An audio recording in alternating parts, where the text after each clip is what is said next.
Hello बच्चों, कैसे हो आप सब। वेलकम टू आवर चैनल जिसका नाम है गोपाल शर्मा क्लासेस। बच्चों, आज जो हम करने वाले वो है क्लास 12th की हिस्ट्री से चैप्टर नंबर 10 जिसका नाम है उपनिवेशवाद और देहात।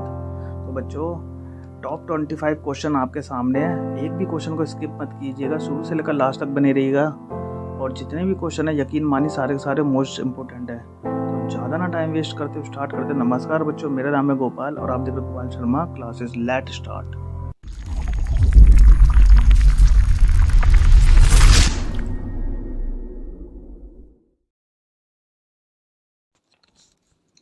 तो बच्चों, सबसे पहले जो आपका क्वेश्चन है वो ये है। सबसे पहले क्वेश्चन, औपनिवेशिक शासन की स्थापना सबसे पहले कहाँ की गई। तो इसका आंसर आपके सामने है। तो इसका आंसर आपके सामने, औपनिवेशिक शासन की स्थापना सबसे पहले बंगाल में की गई। उसके बाद बच्चों नेक्स्ट क्वेश्चन आपके सामने है, वर्धमान में नीलामी की घटना क्या थी। तो इसका आंसर आपके सामने, सन 1797 में बहुत सार्वजनिक घटना हुई। वर्धमान जो कि बांग्लादेश में है, उसके राजा ने राजस्व बंदोबस्त का कर अदा नहीं किया था, इसलिए राजा की संपत्ति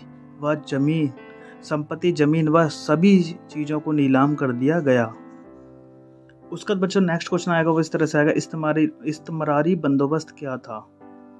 तो इसका आंसर आपके सामने, यह नियम सन 1793 में लॉर्ड कॉर्नवालिस द्वारा लागू किया गया। इसमें राजा और जमींदार को कर बता दिया जाता था तथा जो कर चुका नहीं पाता था उसकी जमीन तथा सभी चीज़ों को नीलाम कर दिया जाता था। उसका बच्चों नेक्स्ट क्वेश्चन आएगा वो इस तरह से आएगा, इस्तमरारी बंदोबस्त को क्यों लागू किया गया। तो इसका आंसर आपके सामने, ब्रिटिश अधिकारी सोचते थे कि इस्तमरारी बंदोबस्त से उनकी सारी समस्याओं का समाधान हो जाएगा, जो कि बंगाल जीतने के बाद उनके सामने आ रही थी। उसका बच्चों नेक्स्ट क्वेश्चन आएगा वो इस तरह से आएगा, 1770 का दशक आते आते बंगाल में ग्रामीण अर्थव्यवस्था किस संकट के दौर से गुजर रही थी। तो इसका आंसर आपके सामने, 1770 का दशक आते आते बंगाल में ग्रामीण अर्थव्यवस्था बड़े बुरे दौर से गुजर रही थी, क्योंकि वहाँ पर बार बार अकाल पड़ने लगा, जिसके कारण लगातार पैदावार कम होने लगी। बच्चों नेक्स्ट क्वेश्चन वो इस तरह से आएगा, कर वसूलने के लिए किसे चुना गया। तो इसका आंसर आपके सामने, कर वसूलने के लिए तालुकदार को चुना गया था।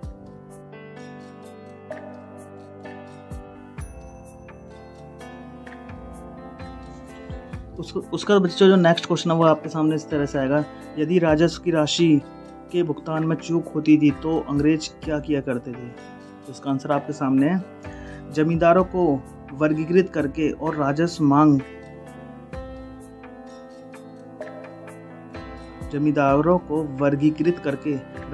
की मांग बता दी जाती थी। और कभी कभी जमींदार राजस्व देने में देरी या फिर कभी कभी वो नहीं चुका पाते थे। किसी भी कारणवश अगर वो कर नहीं चुका पाते थे तो उनकी संपत्ति को कर की राशि को उनकी संपत्ति को नीलाम करके वसूला जाता था। उसका बच्चों नेक्स्ट क्वेश्चन वो आएगा इस तरह से आएगा, सूर्यास्त विधि क्या थी। तो इसका आंसर आपके सामने, जमींदारों को भुगतान की राशि सूर्यास्त से पहले जमा करनी पड़ती थी। यदि किसी कारणवश भुगतान की राशि जमा नहीं कर पाते थे तो उनकी संपत्ति नीलाम कर दी जाती थी। इस विधि को कॉर्नवालिस ने 22 मार्च 1793 द्वारा पेश किया गया तथा स्थायी बंदोबस्त को सूर्यास्त विधि के नाम से भी जाना जाता है। इसी को स्थायी बंदोबस्त का भी नाम दिया गया।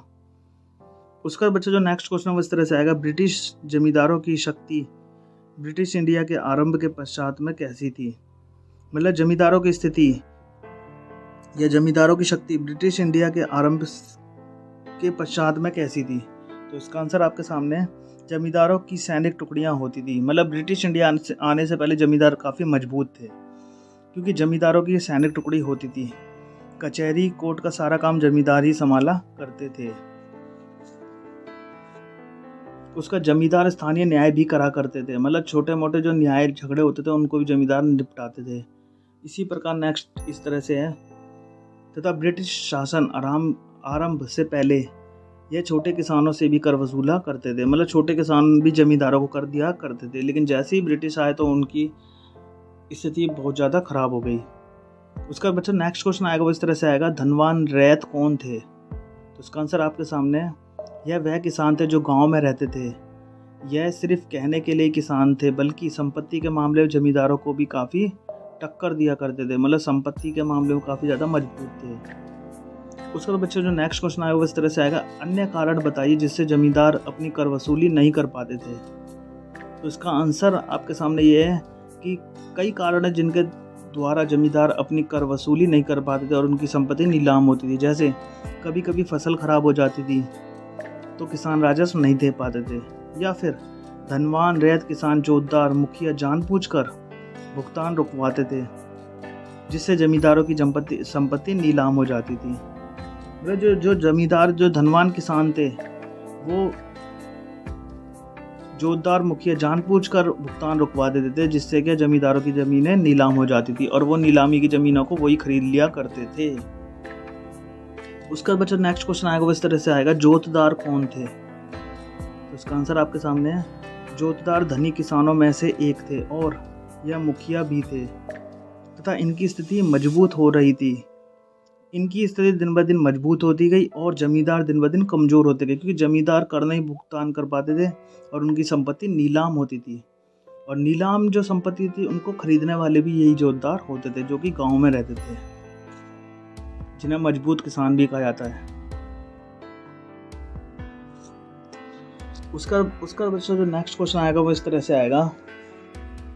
नेक्स्ट क्वेश्चन आपके सामने इस तरह से आएगा, स्थानीय व्यापार और साहूकार पर किसका नियंत्रण हुआ करता था। तो इसका आंसर आपके सामने, स्थानीय व्यापार और साहूकार पर जोतदारों का नियंत्रण हुआ करता था और वह गरीब किसानों का शोषण करते थे। उसका बच्चों नेक्स्ट क्वेश्चन आएगा वो इस तरह से आएगा, बटाईदार से क्या अभिप्राय है। जोतदार अपनी जमीनों का बड़ा हिस्सा छोटे किसानों को देते थे। जोतदार अपनी ज़मीनों का बड़ा हिस्सा छोटे किसानों को दिया करते थे, मतलब कृषि करने के लिए छोटे किसानों को दिया करते थे और उन्हीं को ही बटाईदार कहा जाता था। तो ये इसका आंसर है। नेक्स्ट क्वेश्चन आपके सामने वो इस तरह से आएगा, जोतदार गरीब किसानों को कार्य करने के बदले में भुगतान के रूप में क्या दिया करते थे। तो इसका आंसर आपके सामने बच्चों, जोतदार गरीब किसानों को कार्य के बदले में भुगतान के रूप में अपनी उपज का ही कुछ गेहूँ चावल कुछ भाग दिया करते थे और बाकी जोतदार अपने पास ही रखते थे। तो ये इसका आंसर है। नेक्स्ट क्वेश्चन आपके सामने बच्चों इस तरह से आएगा, जमींदार कहाँ रहते थे। जमींदार और जोतदार कहाँ रहते थे। तो इसका आंसर है, जमींदार शहरों में रहते थे और जोतदार गाँव में रहते थे। मतलब वो नाम के लिए गाँव में रहते थे, लेकिन ये बड़े अमीर, मतलब गाँव में जो होते थे, गाँव के जो किसान होते थे वो अमीर किसानों में रहते थे। अमीर किसान कहा जाता है इनको। और यह इसलिए भी प्रभावशाली थे कि जोतदार किसानों पर नियंत्रण रखते थे, मतलब जोतदार जो थे किसानों पर कंट्रोल रखते थे।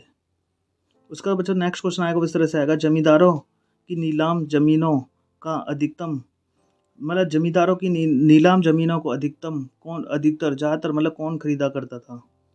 तो इसका आंसर है, जमींदार जब राजस्व बढ़ाकर देने को कहते थे तो तब यह जोतदार उसका विरोध किया करते थे, जिस वजह से जमींदारों की संपत्तियां नीलाम होती थी। और जब नीलामी हुआ करती थी तब ज़्यादातर संपत्तियों को यही जोतदार खरीद लिया करते थे। मतलब जमींदार शहरों में रहते थे और वो कर नहीं चुका पाते थे, तो जोतदार जो कि गांव के होते थे, जिन्होंने मजबूत किसान बोलते थे, वही उनकी संपत्ति को खरीदते थे, क्योंकि किसानों के ही जो नीचे काम करते थे जो वो थे मजदूर किसान, जो गरीब किसान थे, तो इसलिए जोतदार ज़्यादा मजबूत थे। उसका बच्चा नेक्स्ट क्वेश्चन आएगा इस तरह से आएगा, जमींदारों ने नीलामी से बचने के लिए क्या हल निकाला।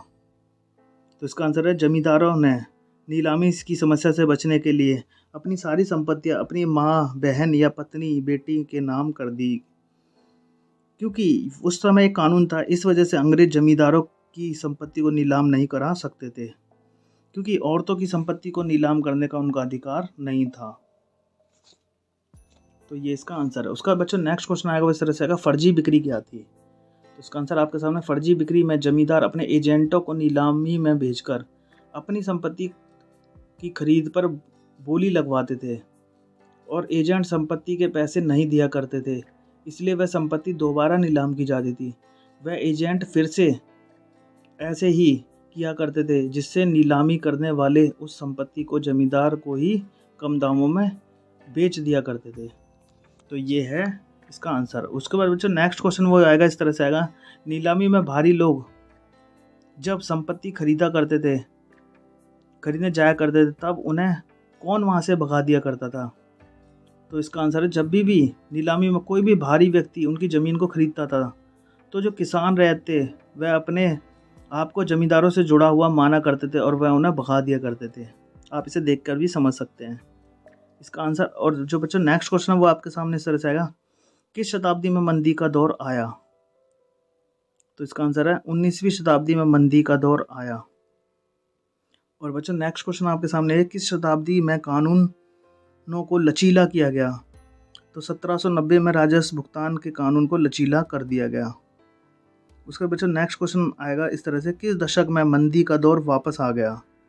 तो इसका आंसर आपके सामने 1930 के दशक में मंदी का दौर वापस आ गया।